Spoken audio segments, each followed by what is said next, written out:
30년 전 그는 사랑하는 여인을 떠나보냈습니다.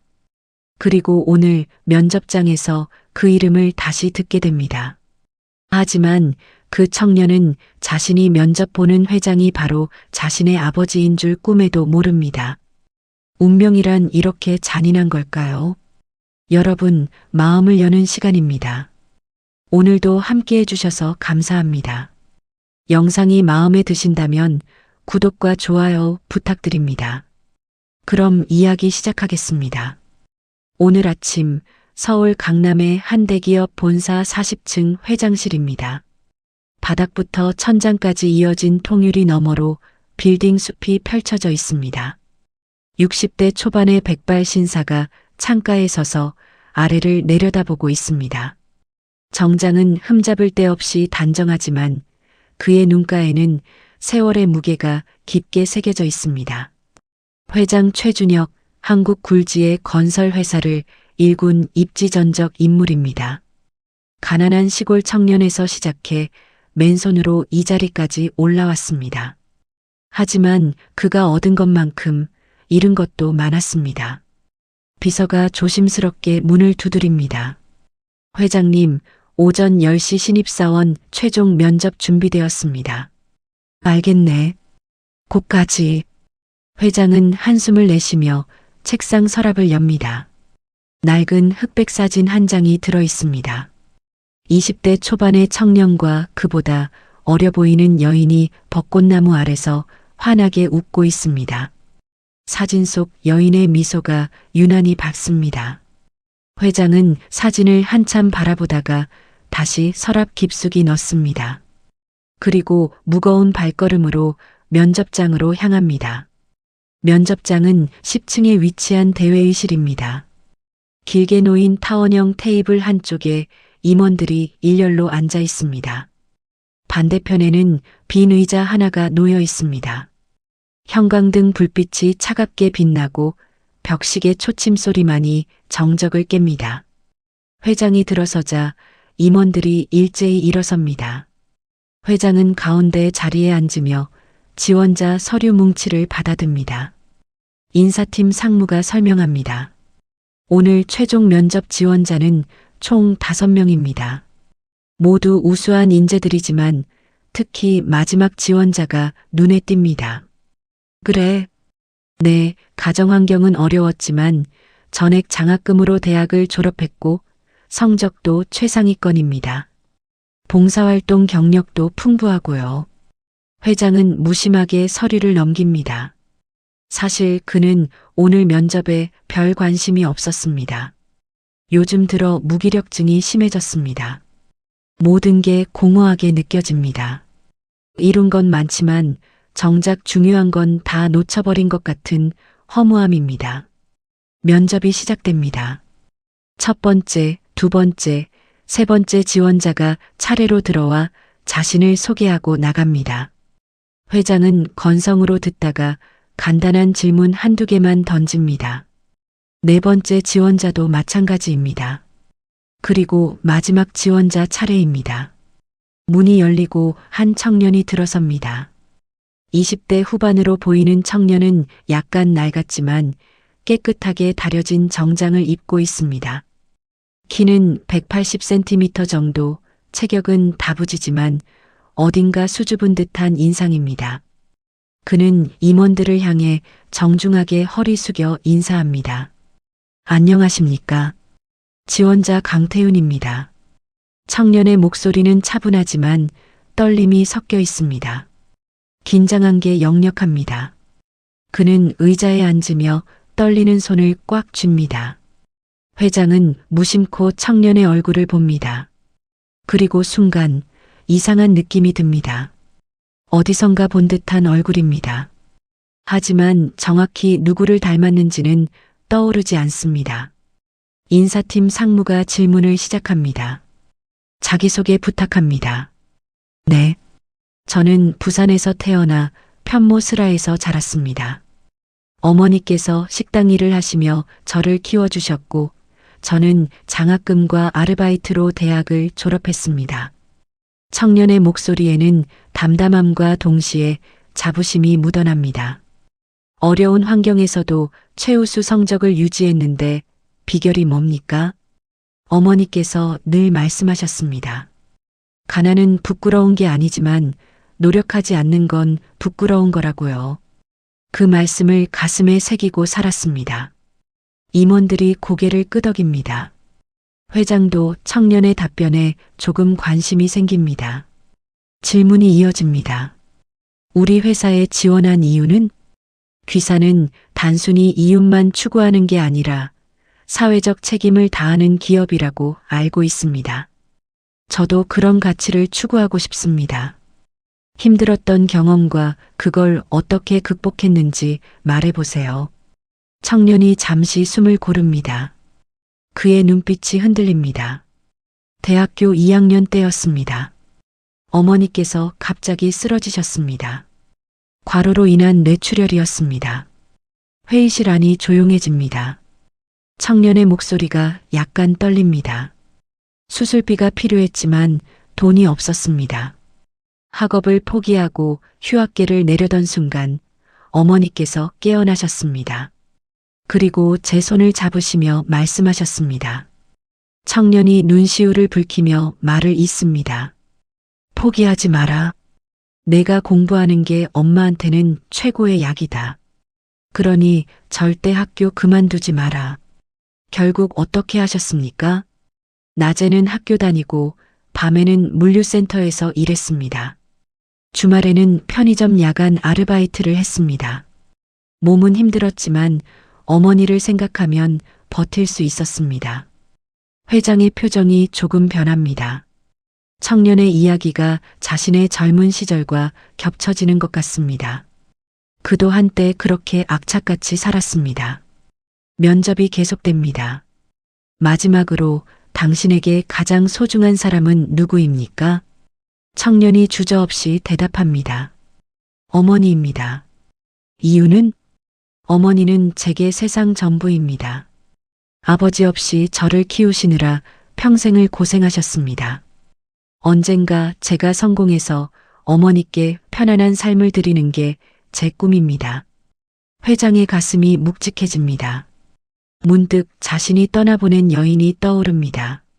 만약 그녀가 아이를 낳았다면 그 아이도 이렇게 자랐을까요? 인사팀 상무가 다음 질문을 합니다. 어머니에 대해 좀 더 말씀해 주시겠습니까? 어떤 분이신지 궁금합니다. 청년의 얼굴에 환한 미소가 번집니다. 어머니는 세상에서 가장 강한 분입니다. 21살에 혼자 저를 낳으시고 온갖 힘든 일을 다 하시면서도 단 한 번도 제 앞에서 우는 모습을 보이신 적이 없습니다. 회장이 무심코 질문합니다. 어머니 성함이? 네. 청년이 의아한 표정을 짓습니다. 조금 뜬금없는 질문이었기 때문입니다. 하지만 그는 공손하게 대답합니다. 강수진입니다. 그 순간입니다. 회장의 얼굴에서 핏기가 싹 빠집니다. 손에 들고 있던 펜이 바닥에 떨어집니다. 그의 눈이 흔들리고 입술이 파르르 떨립니다. 강수진. 그 이름. 30년 전 그가 가장 사랑했던 여인의 이름입니다. 회의실 안의 시간이 멈춘 것 같습니다. 회장의 머릿속이 하얗게 변합니다. 심장이 미친 듯이 뛰기 시작합니다. 손이 떨려 서류를 제대로 잡을 수가 없습니다. 임원들이 당황한 표정으로 회장을 쳐다봅니다. 평소에 냉철하고 침착했던 회장이 이렇게 동요하는 모습은 처음 봅니다. 회장님, 괜찮으십니까? 인사팀 상무가 조심스럽게 묻지만 회장은 대답하지 못합니다. 그의 눈은 청년의 얼굴에 고정되어 있습니다. 이제야 보입니다. 청년의 눈매, 코, 입술선이 모두 그녀를 닮았습니다. 아니, 자신도 닮았습니다. 회장의 목소리가 떨립니다. 나이가 29입니다. 29. 30년 전 모든 퍼즐이 맞춰집니다. 회장이 가까스로 정신을 차리고 다음 질문을 던집니다. 어머니가 부산 출신입니까? 아닙니다. 어머니는 원래 서울에서 사셨습니다. 제가 태어난 후에 부산으로 내려가셨다고 들었습니다. 회장의 손이 더욱 심하게 떨립니다. 그는 서류를 다시 집어들며 청년의 생년월일을 확인합니다. 1996년 4월 12일. 그가 그녀를 떠난 지 정확히 9달 후입니다. 회의실이 숨막히게 조용합니다. 벽식의 초침 소리만이 또각또각 울립니다. 회장이 떨리는 목소리로 묻습니다. 아버지는? 청년이 고개를 숙입니다. 그의 표정이 어두워집니다. 모릅니다. 어머니께서는 아버지에 대해 말씀하시지 않으셨습니다. 제가 어릴 때 한번 여쭤본 적이 있는데 어머니께서 우시는 바람에 다시는 묻지 못했습니다. 회장의 가슴이 찢어질 것 같습니다. 눈시울이 뜨거워집니다.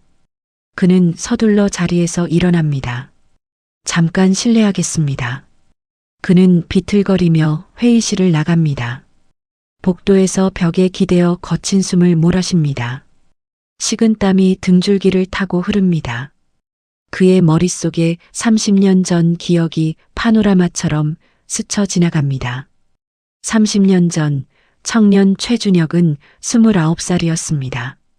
가난한 시골 출신으로 무작정 상경해 건설 현장에서 일하고 있었습니다. 몸은 힘들었지만 꿈만은 컸습니다. 언젠가는 성공해서 부모님을 편하게 해드리고 싶었습니다. 그러던 어느 봄날 그는 그녀를 만났습니다. 강수진 24살의 대학생이었습니다. 명문대 경영학과에 다니던 똑똑하고 아름다운 여인이었습니다. 그들은 우연히 버스에서 만났습니다. 혼잡한 버스 안에서 그녀가 넘어질 뻔했고 그가 그녀를 붙잡았습니다. 그렇게 인연이 시작되었습니다. 처음에는 신분 차이가 컸습니다. 그는 흙먼지 묻은 작업복을 입은 노동자였고 그녀는 깨끗한 원피스를 입은 대학생이었습니다. 하지만 그녀는 그의 성실함과 순수함에 끌렸습니다. 둘은 사랑에 빠졌습니다. 일요일마다 만나 한강을 걸었습니다. 그는 그녀에게 자신의 꿈을 이야기했고 그녀는 그의 꿈을 응원했습니다. 그들은 서로에게 세상의 전부였습니다. 하지만 행복은 오래가지 못했습니다. 그녀의 부모님이 두 사람의 관계를 알게 되었습니다. 그녀의 아버지는 대기업 임원이었고 어머니는 명문가 출신이었습니다. 그들은 격렬히 반대했습니다. 내가 그런 남자와 결혼하면 절대 용서 못한다. 그녀의 아버지가 차갑게 말했습니다. 어머니도 눈물로 호소했습니다. 수진아, 정신 차려. 사랑만으로는 살 수 없어. 내 인생을 망치지 마. 하지만 그녀는 포기하지 않았습니다. 그녀는 부모님과 맞섰습니다. 저는 준혁 씨를 사랑합니다. 그 사람이 가난해도 상관없어요. 부모님은 더욱 강경해졌습니다. 그들은 딸을 집에 가두고 그와 만나지 못하게 했습니다. 전화도 끊었습니다. 그녀를 지방의 친척집으로 보내버렸습니다. 몇 달 후 그녀의 아버지가 그를 찾아왔습니다. 고급 양복을 입은 중년 남자가 건설 현장 앞에서 그를 기다리고 있었습니다. 최준혁 씨, 제 딸과 헤어져 주시오. 싫습니다. 저는 수진 씨를 진심으로 사랑합니다. 그녀의 아버지가 냉소를 지었습니다. 사랑? 그래, 사랑은 좋지. 하지만 당신, 내 딸을 행복하게 해줄 수 있어? 당신은 지금 월세방에서 라면이나 끓여 먹으며 사는 처지 아니오? 그 말이 가슴에 꽂혔습니다. 하지만 그는 고개를 들었습니다. 지금은 가난하지만 열심히 일하면 몇 년이나 걸릴 것 같소? 10년? 20년? 그동안 내 딸은 고생하며 기다려야 하는 거요? 그녀의 아버지가 봉투 하나를 내밀었습니다. 2천만 원 있소. 이 돈 받고 내 딸 앞에서 사라져 주시오. 이게 무슨... 그리고 한 가지 더 말하겠소. 수진이가 지금 몸이 안 좋소. 스트레스로 병원에 입원해 있소. 이대로 가다간 정말 큰일 날 것 같소. 그 말에 그는 충격을 받았습니다. 수진 씨가? 당신 때문이요. 부모와 당신 사이에서 괴로워하다가 쓰러진 거요. 정말 그 애를 사랑한다면 그 애를 위해 떠나주시오. 그는 머리를 싸맸습니다. 밤새 고민했습니다. 그리고 결국 결론을 내렸습니다. 자신이 그녀 곁에 있는 한 그녀는 불행할 것이라고, 차라리 떠나는 게 그녀를 위한 길이라고. 다음 날 그는 그녀의 아버지를 다시 만났습니다. 돈은 필요 없습니다. 대신 한 가지 약속해 주십시오. 수진 씨를 행복하게 해 주십시오. 당연하지. 그리고 제가 떠난 이유를 수진 씨한테 절대 말하지 마십시오. 제가 그냥 도망간 비겁한 남자라고만 생각하게 해 주십시오. 그렇게 그는 그녀를 떠났습니다. 어떤 연락도 없이, 흔적도 없이 사라졌습니다. 그녀가 자신을 미워하고 있기를 바라면서 그 후 그는 미친 듯이 일했습니다. 슬픔을 잊기 위해, 후회를 묻기 위해 악착같이 돈을 벌었습니다. 10년 후 작은 건설 회사를 차렸고 20년 후에는 중견 기업으로 키웠고 30년이 지난 지금은 대기업을 경영하고 있습니다. 하지만 그동안 단 한 번도 그녀를 잊은 적이 없었습니다. 회장은 복도 벽에 기댄 채 눈물을 흘립니다. 20대 청년처럼 멍하니 천장을 올려다봅니다. 모든 게 무너지는 것 같습니다. 자신이 지금까지 쌓아 올린 모든 것이 한순간에 무의미하게 느껴집니다. 수진이 아이를 낳았습니다. 자신의 아이를. 그리고 혼자서 그 아이를 키웠습니다. 얼마나 힘들었을까요? 얼마나 외로웠을까요? 비서가 조심스럽게 다가옵니다. 회장님, 괜찮으십니까? 안색이 안 좋으신데. 회장이 손을 저으며 말합니다. 괜찮네. 잠깐 어지러웠을 뿐이야. 그는 손수건으로 눈가를 닦고 다시 회의실로 들어갑니다. 임원들이 걱정스러운 눈빛으로 그를 바라봅니다. 청년도 불안한 표정으로 앉아 있습니다. 회장이 자리에 앉으며 청년을 바라봅니다. 이제 확실히 보입니다. 그 아이는 자신의 아들입니다. 피는 못 속입니다. 코도, 입도, 이마도 자신과 똑같습니다. 회장이 떨리는 손으로 물잔을 들어 물을 마십니다. 그리고 가까스로 정신을 가다듬고 마지막 질문을 던집니다. 강태윤 씨, 당신이 이 회사에 입사하면 가장 먼저 하고 싶은 일이 뭡니까? 청년이 잠시 생각하더니 대답합니다. 어머니를 편하게 해드리고 싶습니다. 지금도 어머니는 식당에서 일하고 계십니다. 환갑이 다 되셨는데도요. 제가 빨리 돈을 벌어서 어머니가 일하시지 않으셔도 되게 하고 싶습니다. 회장의 가슴이 또다시 먹먹해집니다. 환갑이 다 된 수진이 아직도 식당에서 일하고 있다니. 자신 때문입니다. 자신이 그녀를 떠났기 때문입니다. 회장이 서류를 덮으며 말합니다. 면접은 이것으로 마치겠습니다. 결과는 일주일 내로 통보하겠습니다. 청년이 일어나 깊게 인사합니다. 감사합니다. 좋은 기회 주셔서 감사합니다. 청년이 회의실을 나갑니다. 문이 닫히고 임원들만 남습니다. 인사팀 상무가 조심스럽게 말합니다.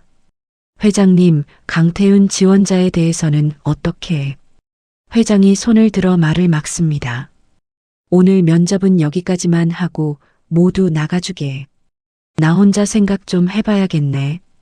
임원들이 의아해하면서도 회의실을 빠져나갑니다. 회장 혼자 남습니다. 회장은 창밖을 바라보며 긴 한숨을 내쉽니다.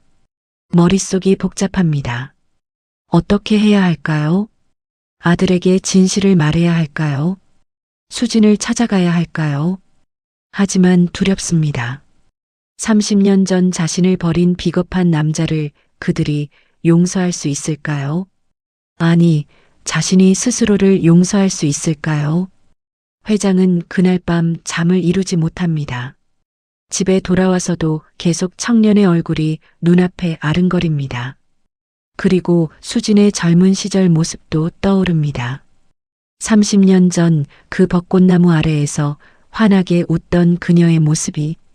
새벽 5시 회장은 침대에서 일어나 서재로 갑니다. 책장 뒤편 숨겨둔 상자를 꺼냅니다. 그 안에는 수진과 찍은 사진들이 가득 들어 있습니다. 그는 사진들을 한 장 한 장 꺼내봅니다. 한강에서 찍은 사진, 놀이공원에서 찍은 사진, 작은 식당에서 찍은 사진. 모든 사진 속에서 그들은 행복해 보입니다. 회장은 사진을 가슴에 안고 눈물을 흘립니다. 목 놓아 울고 싶지만 소리는 나오지 않습니다. 그저 조용히 눈물만 흐릅니다. 다음 날 아침 회장은 비서에게 지시합니다. 강태윤 지원자 정보 좀 더 자세히 알아봐 주게. 어머니가 현재 어디서 일하시는지도. 네, 알겠습니다. 며칠 후 비서가 보고서를 가져옵니다. 강태윤 씨 어머니 강수진 씨는 현재 부산 해운대구의 한 작은 식당에서 일하고 계십니다. 식당 이름은 수진 식당입니다. 수진 식당? 네, 5년 전부터 직접 운영하고 계시다고 합니다. 작은 가게지만 단골 손님들이 많다고 하네요. 회장이 고개를 끄덕입니다. 그리고 결심합니다. 부산에 가보기로. 주말 회장은 혼자 부산으로 향합니다. 운전기사도 비서도 대동하지 않습니다. 그냥 혼자 평범한 옷차림으로 KTX를 탑니다. 2시간 50분 만에 부산에 도착합니다. 해운대의 작은 골목길을 걷습니다. 바다 냄새가 바람에 실려옵니다. 골목 안쪽으로 들어가자 작은 식당이 보입니다. 낡은 간판에 수진 식당이라고 쓰여 있습니다. 회장은 식당 앞에서 한참을 서 있습니다. 손이 떨립니다. 심장이 미친 듯이 뜁니다. 30년 만입니다. 30년 만에 그녀를 다시 보게 됩니다. 용기를 내어 문을 엽니다. 따르릉 하고 문 위에 종이 울립니다. 어서 오세요. 뒤편 주방에서 여자 목소리가 들립니다. 그리고 한 여인이 앞치마를 두른 채 나옵니다. 회장의 눈이 커집니다. 수진입니다. 머리는 희끗희끗 새었고 얼굴에는 주름이 가득하지만 틀림없이 그녀입니다. 세월이 많이 흘렀지만 그 눈빛만은 예전 그대로입니다. 수진도 회장을 보자마자 얼어붙습니다. 들고 있던 물컵이 바닥에 떨어져 산산조각 납니다. 그녀의 얼굴이 새하얗게 변합니다. 준혁? 그녀의 입에서 떨리는 목소리가 나옵니다. 수진 씨. 회장도 떨리는 목소리로 답합니다. 두 사람은 그렇게 한참을 서로를 바라봅니다. 시간이 멈춘 것 같습니다. 수진이 먼저 정신을 차립니다. 어떻게 여기를? 할 말이 있어서 왔습니다. 30년 만이네요. 그녀의 목소리에는 원망도 분노도 섞여 있지 않습니다. 그저 깊은 슬픔만이 묻어 있습니다. 앉으세요. 그녀가 테이블을 가리킵니다. 회장이 자리에 앉습니다. 수진도 맞은편에 앉습니다. 한참 동안 침묵이 흐릅니다. 회장이 먼저 입을 엽니다. 미안합니다. 짧은 말이지만 그 안에는 30년의 무게가 담겨 있습니다. 왜 갑자기 사라진 거죠? 아무 말도 없이. 수진의 목소리가 떨립니다. 당신 아버지를 만났습니다. 그분이 당신이 병원에 입원했다고 나 때문이라고 하셨습니다. 그래서 떠나는 게 당신을 위한 길이라고 생각했습니다. 그래서 연락도 없이 사라진 거예요? 제 심정은 생각도 안 하고. 미안합니다. 정말 미안합니다. 회장의 눈에서 눈물이 흐릅니다. 60대 중반의 노인이 아이처럼 울고 있습니다. 수진도 눈물을 흘립니다. 얼마나 찾았는지 아세요? 몇 년을 기다렸는지 아세요? 죄송합니다. 그리고 알았어요. 제가 임신한 걸, 당신의 아이를 가진 걸, 회장이 고개를 번쩍 듭니다. 알고 계셨습니까? 물론이죠. 당신이 떠나고 한 달 후에 알았어요. 병원에 가서 확인했죠. 그런데 왜 연락 안 했냐고요? 당신이 그렇게 떠난 걸 보고 깨달았어요. 당신한테 저는 그 정도밖에 안 되는 사람이었구나. 그래서 아이도 혼자 키우기로 했어요. 수진 씨, 오해입니다. 나는 오해가 아니에요. 사실이잖아요. 당신은 저를 버렸어요. 그것도 아무 말 없이. 수진이 눈물을 닦으며 말합니다. 하지만 이상하게도 당신을 미워할 수가 없었어요. 화는 났지만 미워지진 않았어요. 그래서 아이한테도 아버지 얘기를 할 수 없었어요. 태윤이 말입니까? 네, 우리 아들 태윤이요. 당신 아들이기도 하죠. 회장이 고개를 떨어뜨립니다. 면접장에서 봤습니다. 당신 이름을 듣는 순간 알았습니다. 그 아이가 우리 아들이라는 걸. 수진이 놀라 눈을 크게 뜹니다. 태윤이가 당신 회사에 지원했나요? 네, 최종 면접까지 왔습니다. 그 아이 정말 훌륭하게 자랐습니다. 그거야 당연하죠. 제가 키웠으니까요. 수진이 쓸쓸하게 웃습니다. 그리고 한숨을 쉽니다. 태윤이한테는 말하지 마세요. 아버지가 누군지. 왜죠? 그 아이는 저 하나로도 충분히 행복합니다. 없던 아버지가 갑자기 나타나면 혼란스러울 거예요. 하지만 부탁이에요. 그냥 그 아이의 직장 상사로만 남아주세요. 그게 서로에게 좋은 거예요. 회장이 주먹을 불끈 쥡니다. 하지만 결국 고개를 끄덕입니다. 알겠습니다. 당신이 원한다면 그렇게 하겠습니다. 대신 한 가지만 약속해 주십시오. 뭔데요? 당신과 태윤이가 힘들 때는 언제든 연락 주십시오. 멀리서라도 돕고 싶습니다. 수진이 한참을 그를 바라보다가 작게 고개를 끄덕입니다. 일주일 후 합격 통보가 나옵니다. 강태윤은 최종 합격자 명단에 이름을 올립니다. 그는 기쁨에 겨워 어머니에게 전화합니다. 엄마, 나 합격했어요. 정말? 축하한다, 아들. 전화기 너머로 어머니의 기쁜 목소리가 들립니다. 태윤은 눈물을 글썽입니다. 엄마, 이제 편하게 쉬세요. 제가 돈 벌어서 효도할게요.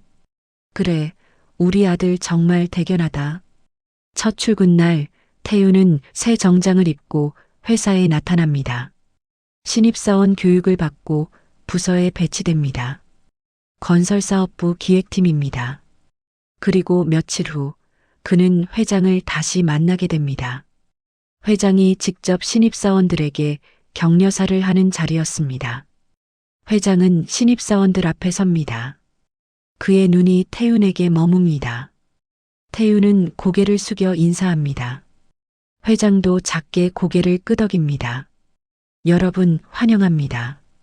우리 회사는 단순히 건물을 짓는 회사가 아닙니다. 사람들의 꿈을 짓는 회사입니다.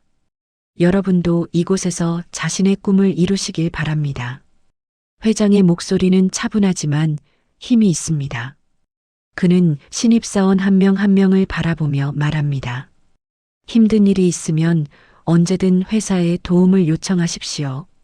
우리는 가족입니다. 서로 돕고 살아가는 것, 그것이 진정한 회사의 가치입니다. 격려사가 끝나고 신입사원들이 박수를 칩니다. 회장이 무대에서 내려오다가 태윤 옆을 지나갑니다. 그리고 아무도 듣지 못하게 작은 목소리로 속삭입니다. 잘 부탁하네. 태윤이 고개를 들어 회장을 봅니다. 회장의 눈빛이 어딘가 따뜻합니다. 마치 아버지가 아들을 바라보는 것 같은 눈빛입니다. 물론 태윤은 그 의미를 알지 못합니다. 그는 그저 자상한 회장님이라고만 생각합니다. 그날 이후 회장은 종종 태윤의 부서를 둘러봅니다. 신입사원이 일을 잘 배우는지 확인한다는 명목이지만 사실은 아들의 모습을 보고 싶어서입니다. 태유는 성실하게 일합니다. 누구보다 먼저 출근하고 늦게까지 남아 업무를 배웁니다. 선배들도 그의 성실함을 인정합니다. 어느 날 회장은 인사팀에 특별 지시를 내립니다. 강태윤 사원 어머니께 회사 차원에서 감사패를 드리고 싶네. 훌륭한 인재를 키워주신 것에 대해서. 네, 그런 적이 없었는데. 앞으로는 그렇게 하면 되지 않겠나? 특히 어려운 환경에서 자녀를 훌륭하게 키운 부모님들께. 인사팀 직원들은 의아해하지만 회장의 지시를 따릅니다. 며칠 후 수지는 회사에서 초청장을 받습니다. 우수 신입사원 부모님 초청 행사라는 명목입니다. 수지는 처음에는 거절하려다가 아들의 부탁에 못 이겨 참석하기로 합니다. 행사 당일 수지는 깨끗한 옷으로 갈아입고 서울로 올라옵니다. 회사 로비에서 아들을 만납니다. 엄마 오셨어요? 그래, 우리 아들 일하는 곳이 이렇게 좋은 곳이구나. 네, 회사 분위기도 좋고 선배들도 잘 챙겨주세요. 그들은 행사장으로 향합니다. 다른 신입사원 부모님들도 와 있습니다. 회장이 직접 나와 부모님들께 인사합니다. 회장과 수진의 눈이 마주칩니다. 서로 아무 말하지 않지만 눈빛으로 모든 걸 이야기합니다. 회장이 마이크를 잡습니다. 부모님들께 감사드립니다. 훌륭한 자녀분들을 키워주셔서 감사합니다. 특히 어려운 환경 속에서도 포기하지 않으시고 자녀 교육에 헌신하신 분들께 깊은 존경을 표합니다. 회장의 시선이 수진에게 향합니다. 그분들이야말로 진정한 영웅입니다. 수진의 눈에 눈물이 맺힙니다. 회장도 눈시울이 붉어집니다. 행사가 끝나고 태유는 어머니와 함께 회사 근처 식당에서 식사를 합니다. 엄마, 회장님이 엄마를 영웅이라고 하셨어요. 그냥 격려 차원에서 하신 말씀이겠지. 아니에요. 진심으로 그렇게 생각하시는 것 같았어요. 눈빛이 달랐어요. 수진이 쓸쓸하게 웃습니다. 아들은 모릅니다. 그 회장이 바로 자신의 아버지라는 것을, 그리고 그 눈빛에 담긴 진짜 의미를. 그로부터 몇 년이 흐릅니다. 태유는 회사에서 좋은 평가를 받습니다. 성실함과 창의성을 인정받아 중요 프로젝트에 투입되기도 합니다. 회장은 멀리서 그런 아들을 지켜봅니다. 가끔 복도에서 마주치면 격려의 말을 건넵니다. 요즘 일 잘한다고 들었네. 감사합니다, 회장님. 앞으로도 그렇게 열심히 하게. 네, 최선을 다하겠습니다. 짧은 대화지만 회장에게는 소중한 시간입니다. 비록 아버지라고 말할 수는 없지만 이렇게라도 아들과 이야기할 수 있다는 것만으로도 감사합니다. 어느 날 태윤이 프로젝트 보고를 위해 회장실에 옵니다. 회장은 그의 보고를 들으며 흐뭇해합니다. 잘했네.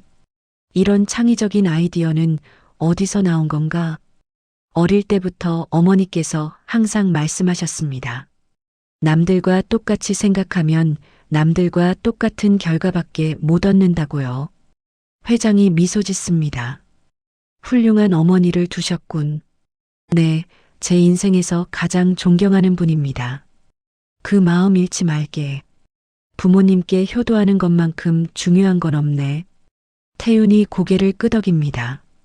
보고가 끝나고 태윤이 나가려 할 때 회장이 부릅니다. 강대리. 네. 자네 어머니께 안부 전해주게. 항상 건강하시길 바란다고. 태윤이 약간 의아한 표정을 짓지만 공손하게 대답합니다. 네, 전하겠습니다. 문이 닫히고 회장은 다시 혼자가 됩니다. 그는 창밖을 바라보며 중얼거립니다. 수진 씨, 우리 아들 정말 잘 키웠어요. 고맙소. 더 몇 년이 흐릅니다. 태유는 과장으로 진급하고 결혼도 합니다. 좋은 배우자를 만나 행복한 가정을 꾸립니다. 수지는 며느리와도 잘 지내며 평화로운 노년을 보냅니다. 회장은 여전히 멀리서 그들을 지켜봅니다. 태윤의 결혼식에도 참석합니다. 물론 회사 대표 자격으로. 하지만 그의 마음은 아버지의 마음입니다. 결혼식장에서 태윤이 입장할 때 회장의 눈에서 눈물이 흐릅니다. 행복해 보이는 아들의 모습에 가슴이 벅차오릅니다. 식이 끝나고 회장은 조용히 자리를 뜹니다. 누구도 그의 눈물을 보지 못합니다. 밖으로 나와 맑은 하늘을 올려다봅니다. 하늘은 유난히 높아 보입니다. 수진 씨, 우리 아들 결혼했소. 정말 행복해 보이요. 당신 덕분이요. 그는 혼잣말을 합니다. 내가 할 수 있는 건 이게 전부요. 멀리서 바라보는 것. 하지만 괜찮소. 당신들이 행복하다면 나는 그것으로 충분하오. 회장은 차에 올라탑니다. 운전기사가 묻습니다. 회장님, 어디로 가시겠습니까? 집으로.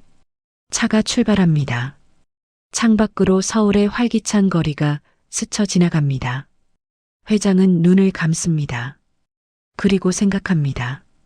인생이란 참 아이러니하다고. 모든 걸 가진 것 같지만 정작 가장 소중한 건 가지지 못했다고. 하지만 후회는 하지 않습니다. 그것이 사랑이니까요. 진정한 사랑은 때로 멀리서 지켜보는 것이니까요. 그리고 오늘도 회장은 회사에 출근합니다. 복도에서 태윤과 마주칩니다. 회장님, 안녕하십니까? 그래, 잘 지내나? 네, 덕분에 잘 지내고 있습니다. 가족들도 건강한가? 네, 어머니도 건강하시고 아내도 잘 있습니다. 다행이네. 가족이 건강한 게 최고지. 짧은 대화 후 두 사람은 각자의 길을 갑니다. 회장은 자신의 사무실로 향하며 작게 미소 짓습니다. 비록 아버지라고 말할 수는 없지만 이렇게라도 아들과 대화할 수 있다는 것에 감사합니다. 사무실에 도착해 창가에 섭니다. 서울의 풍경이 펼쳐집니다. 저 멀리 한강이 보입니다. 40년 전 수진과 함께 걸었던 그 한강입니다. 회장은 가슴 주머니에서 낡은 사진 한 장을 꺼냅니다. 벚꽃나무 아래에서 환하게 웃고 있는 젊은 날의 자신과 수진입니다. 수진 씨, 보고 싶소? 그는 사진을 가슴에 꼭 안습니다. 그리고 다시 업무를 시작합니다. 인생은 계속됩니다. 비록 완벽하지 않아도 후회가 남아도 그래도 계속됩니다.